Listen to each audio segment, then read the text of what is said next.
welcome back to my film and TV channel. We're all staying safe and well. We've got a British historical drama to look at today. Yes, I like a good historical drama, don't you? This is directed by Karim Enouz. Yeah, the film marks Enouz's first directorial effort in the English language. It does okay. Yeah, I'll go that far. Won't give too much away on this one. 121 minutes, so just over 2 hours. And the film is called Firebrand. Yes, it's based on the 2013 novel Queen's Gambit by Elizabeth Fremantle. And it's about, yes, Catherine Parr, the sixth wife of Henry VIII, the one that survived him. Named regent, of course, while the king leads his army in France. Catherine looks after Henry's children, Mary, Elizabeth and Edward. Fine trio. When the king returns increasingly ill and paranoid, Catherine finds herself fighting for her own survival as Henry's courtiers increasingly try to turn the king against her.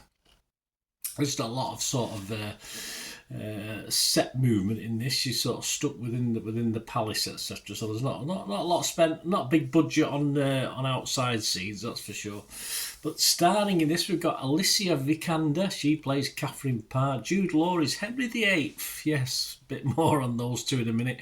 Eddie Marsan as Edward Seymour. Sam Riley as Thomas Seymour, and a few more sort of familiar faces to UK-based actors. This was released in the United Kingdom on the 6th of September 2024, so I'm doing this review a little bit later. Check your territories for availability of this one. I think I watched it on Amazon, I think. It was either Amazon or Netflix. I'm fairly sure it was Amazon Prime. I'm doing this review on the 7th of November 2024. My thoughts, yeah, this is someone's view on history. It's taking a bit of dramatic license, shall we say, and therefore has to be sort of watched as a sort of alternate universe of Henry VIII, yeah, where another one, not the one we probably know in this in our history, as in what we know, but of course a different alternate universe version of this Catherine Parr Henry VIII story. For me, though, sadly, it's just not much depth to this. There's not much depth to the characters. There's lots of characters. You never really get to know them that well. You get to know Parr and Henry a little bit, but there's still so much unsaid in just over 2 hours.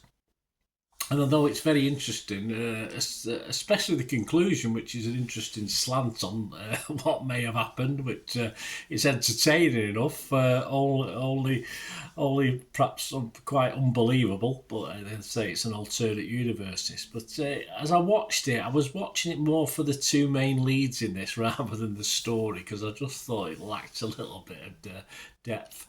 Jude Law, of course, failed miserably to look the 28 stone Henry VIII. Supposedly that's what he weighed by the time of his death, and this is the lead up to his death. But I do joke just a little bit. He does a pretty good job actually of Henry VIII, but as I said, he didn't quite make the 28 stone weightings, but he didn't stick him in a big fat suit, put it that way.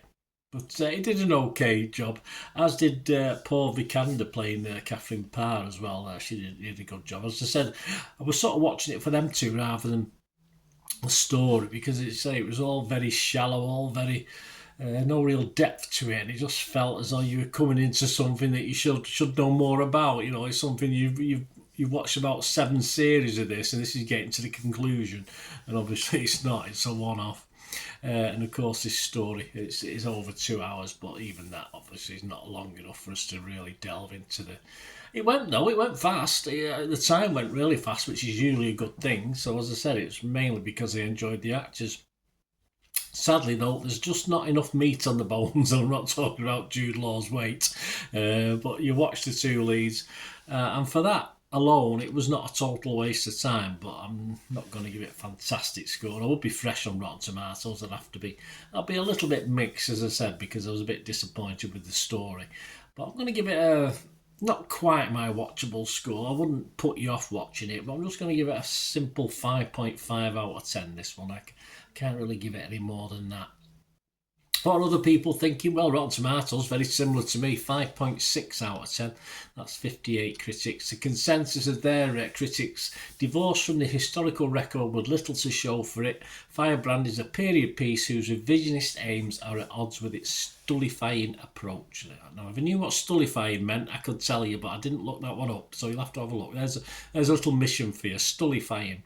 So, yes, have a look at that. Metacritic, similar again, we're all of the same sort of vibe on this one. 54 out of 100, that's based on 23 critics.